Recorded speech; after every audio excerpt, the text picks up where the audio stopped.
우리가 읽었던 사무엘상 9장 본장의 말씀은 사무엘과 사울이 만나는 장면이 기록되어 있습니다. 하나님께서는 사무엘에게 이스라엘의 지도자로 삼을 베냐민 땅에 한 사람이 오면 기름을 부으라고 말씀하셨습니다. 16절 말씀을 보시겠습니다. 내일 이맘때에 내가 베냐민 땅에서 한 사람을 내게로 보내리니 너는 그에게 기름을 부어 내 백성 이스라엘의 지도자로 삼으라. 그가 내 백성을 블레셋 사람들의 손에서 구원하니라. 내 백성의 부르짖음이 내게 상달이 되었으므로 내가 그들을 돌보았느라 하셨더니, 이스라엘의 지도자가 될 사울은 아버지의 명으로 잃어버린 나귀를 찾아 나섰다가 사무엘의 성읍까지 오게 된 것이었습니다.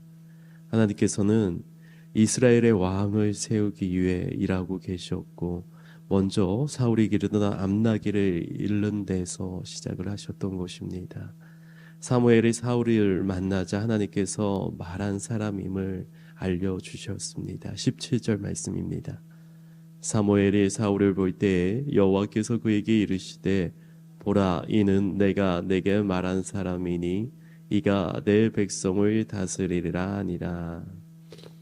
하나님께서 이스라엘인들의 왕정을 원하는 것을 안타까워하셨지만 그들이 뜻을 굽히지 않자 왕을 세우시기 위해서 결국 예배해 주셨습니다. 하나님이 하나님의 백성을 사울에게 맡기신 것입니다. 하나님의 뜻과 또 하나님의 섭리를 따라 왕을 세우고 있었던 것입니다. 믿지 않는 사람들의 입장에서 보면 어쩌면 운이다, 우연이라 그렇게 하겠지만 이 모든 것이 하나님의 계획하심 가운데 있었던 것입니다.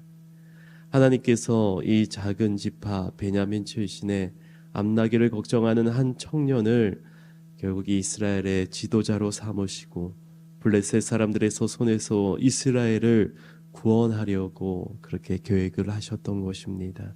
그만큼 또한 사울을 신뢰했던 것입니다.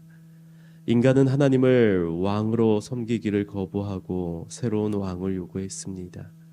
그러나 하나님은 당신을 배신한 인간을 위해서 사울을 찾아서 내 백성을 다스리라 라고 말씀하셨던 것입니다.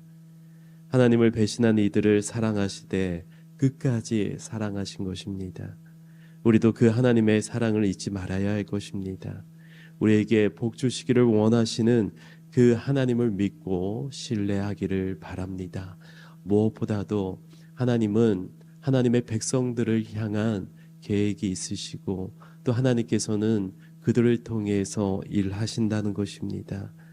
백성들이 왕을 요구했고 사울이 선택받아 기름 부음 받는 과정까지 결국 모든 것이 하나님의 뜻 가운데 하나님의 인도하심이 있었다는 것입니다. 하나님의 계획과 인도하심을 구체적으로 때로는 알 수는 없겠지만 하나님께서 우리들의 삶과 함께 하시고 하나님께서 우리를 인도하신 가운데 있음을 확신하시기 바랍니다. 내가 해야 할 일은 결국 하나님께서 나를 통해 일하실 것이며 끝까지 나의 연약한 모습 가운데에서도 나를 사랑하실 거란 겁니다. 그런 믿음으로 하루하루의 삶이 하나님과 동행하는 삶 되기를 바랍니다. 하나님께서 그 이스라엘의 외침 가운데서 그렇게 한 사람 한 사람을 세워 나가셨던 것은 결국에는 그 한 사람 한 사람을 위한 것이 아니라 하나님의 뜻을 이뤄 나가기 위한 것입니다. 그 하나님의 뜻 가운데 바로 우리를 동참시켜 주시는 것입니다. 얼마나 큰 은혜이고 얼마나 큰 감사함입니까? 지금 비록 힘들고 어려운 일이 있지만 하나님께서 그 과정을 통해서 결국은 하나님의 뜻을 이뤄나가시고 나를 세우는 과정임을 믿고 어떤 상황에서도 말씀을 붙들고 순종하는 저와 우리 성도님들 되기를 간절히 소망합니다. 이 시간 기도하실 때 하나님의 일하심을 믿고 하나님께 순종하는 저희들 되게 하여 주시옵소서. 함께 기도하시겠습니다.